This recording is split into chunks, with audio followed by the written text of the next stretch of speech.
Chapter 26. Conclusion. Prophecy of the Kingdom. In the latter days, and the kingdom and dominion, and the greatness of the kingdom under the whole heaven, shall be given to the people of the saints of the Most High, whose kingdom is an everlasting kingdom, and all dominions shall serve and obey him. Dan 7:27. By the turn of the 1st century, all the apostles of Christ had been killed, except for John, who was translated, and with them went the holy priesthood, and its sacred laws, covenants and ordinations. Only a shadow of the original remained. There were no magnificent churches or cathedrals, and no sacred temples to perform their holy rites and ordinances. The Church of Christ had never become a faction to be reckoned with. Indeed, the disciples were among the poorest, most destitute of all. They met occasionally in their homes, in barns or in the forests. They lived fearful lives and were despised and persecuted by society. Christianity, by all standards, had not been a successful movement. The remaining Christians carried on the best they could, even though many were fed to lions, burned at the stake or left to rot in prison. It was not until 300 years later that the great Roman Empire considered Christianity as a viable religion. By then only a few of the original doctrines, ordinances and principles remained. Romanism had joined Christianity, and Christianity had joined Romanism. It was a strange and unholy alliance, but it still carried the label of Christian. The simple, humble priests of Christianity became powerful and wealthy rulers, lords and kings. The simple Christian church became an empire of conquests by wielding their mighty swords. The meaning of the term king took on a new interpretation, and so did their responsibilities and powers. But through it all a glimmer of hope remained. Before Jesus died, he had prophesied that his kingdom would return, and that he would yet rule and reign over the earth as King of Kings. But before that time there would be blood and destruction, and as John the Revelator foretold, the kings of the earth would all commit fornication with the great and evil harlot called Babylon. The kingdom of God has not fared very well in any of the previous dispensations, yet there was an ancient prophecy that the time would come when it would again be organized and would survive. This was revealed to Daniel when he interpreted the dream or vision of King Nebuchadnezzar. The king summoned Daniel to interpret his dream, and Daniel said, "There is a God in heaven that revealeth secrets, and maketh known to the king Nebuchadnezzar what shall be in the latter days." The great image was in the form of a man composed of different elements. This prophecy pertained to the kingdom of God in the latter days.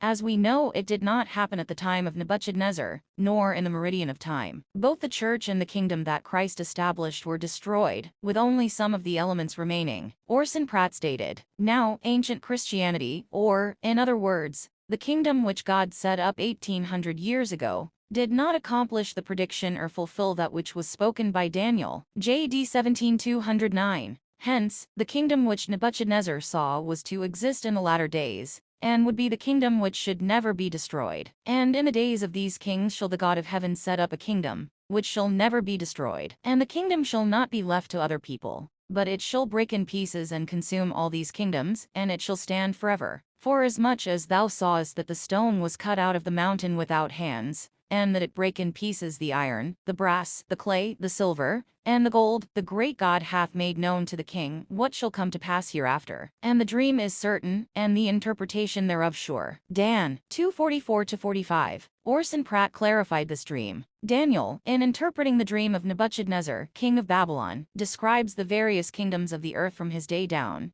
as long as there should be any human kingdoms on the earth, under the form of a great image, with the head of gold, breast and arms of silver, belly and thighs of brass, legs of iron, feet part iron, and part of potter's clay. They represented the several kingdoms of the world, and more especially the 4 great kingdoms that should hold universal dominion. After seeing this image in all its completeness, from the gold down to the last remnants of the nations of the earth represented by the feet and toes of the image, he then sees a kingdom and a government entirely distinct from and forming no part or portion of the image, but it was entirely separate therefrom. J.D. 1686. Today we see the organization of many nations forming the nucleus of a one-world government or kingdom. Could this be the kingdom referred to that would prevail over all other nations? Apparently the image Daniel interpreted was also a composition of all these kingdoms, but the little stone from the mountains would smash them all to pieces. Again from Orson Pratt, Daniel, who was filled with the Spirit of the living God, saw that all these earthly governments with the setting up of which God had nothing to do particularly, that is, their founders were neither prophets nor revelators, so as to found them upon the principles of the everlasting gospel were to vanish away,